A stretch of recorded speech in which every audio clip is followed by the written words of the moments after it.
Bueno, pues comenzamos con el tema de equilibrio de transferencia de electrones, reacciones de oxidación-reducción o reacciones redox. Vamos a comenzar viendo una pequeña introducción. Quiero que sepáis que hasta ahora hemos hablado de los electrones en física como las partículas que transportan la corriente eléctrica de un conductor, o también hemos visto los electrones en química, ya que hemos visto que son las partículas que dan vuelta o se encuentran en la corteza del átomo. Ahora vamos a ver cómo los electrones son capaces de producir reacciones químicas. Ya vimos el año anterior que, al ver la clasificación de las reacciones, que todas las reacciones de combustión son reacciones redox. Luego, la combustión de la madera es una reacción redox. También la respiración celular que vemos en biología cuando vemos el ciclo de metabolismo, pues las reacciones que se producen son reacciones redox. Cuando vemos la acción de muchos blanqueantes en la ropa, también se produce una acción redox. O la corrosión de los metales también ocurre porque se producen reacciones redox. Bueno, que sepáis que estas reacciones, como acabo de decir en el título, se conocen como reacciones de oxidación-reducción o reacciones redox. Yo de ahora en adelante hablaré de ellas como reacciones redox, y quiero que sepáis que en un principio los términos de oxidación y reducción se utilizaron para indicar que un elemento se había combinado con el oxígeno. Se decía que cuando se combinaba con el oxígeno que ese elemento se oxidaba, y cuando se perdía el oxígeno se decía que ese elemento se reducía. Así, por ejemplo, en esta reacción, como vemos, el hierro se combina con el oxígeno y se forma ese compuesto y decimos que el hierro se ha oxidado. En cambio, en esta vemos que el óxido de cobre se produce esta reacción y el cobre pierde el oxígeno y decimos que el cobre se ha reducido, ya que perdía oxígeno. Pero posteriormente se vieron otras reacciones como estas dos, en las que el hierro se combinaba con el azufre y se formaba sulfuro de hierro, y los cambios que se producían en el hierro eran similares a los que se producían cuando se combinaba con el oxígeno. Y también vieron esta donde el sulfato de cobre se combinaba con el zinc y se formaba cobre y sulfato de zinc, y los cambios que se producían en el cobre eran similares a los que se producían en esto. O sea que al final aquí el hierro se oxidaba y aquí el cobre se reducía. Por ello surgió la necesidad de desarrollar el concepto de oxidación-reducción que utilizamos actualmente. Pero antes quiero recordaros que cuando hemos visto las reacciones ácido-base, hemos visto que un ácido es una sustancia que cede protones y una base es una sustancia que lo acepta. Luego, en todas las reacciones ácido-base yo tenía que tener una sustancia que cedía el protón, que era un ácido, y una sustancia que lo aceptaba, que era una base.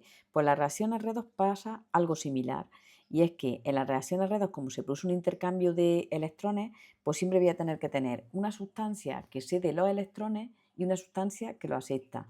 Bueno, pues una vez aclarado esto, quiero que sepáis que decimos que cuando una sustancia pierde electrones, decimos que se oxida, y el proceso que tiene lugar se conoce como oxidación. Y si hay una sustancia que pierde electrones, tiene que haber una sustancia que lo gana, pues esa sustancia que gana los electrones se dice que se reduce, y el proceso que tiene lugar se conoce como reducción. Entonces, como hemos dicho, los procesos son simultáneos. Yo tengo esto. Si analizo lo que le pasa aquí al hierro y al cloro, fijaros, el hierro pasa de tener estado de oxidación 0 y el cloro 0, a el hierro aquí tener +2 y el cloro -2.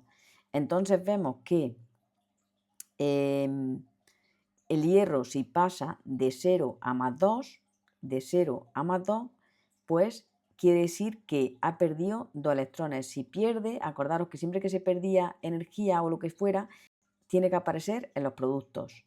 Que sepáis que puede aparecer en los productos, o también lo podéis escribir así: el hierro pasa de 0 a +2 y para ello pierde 2 electrones.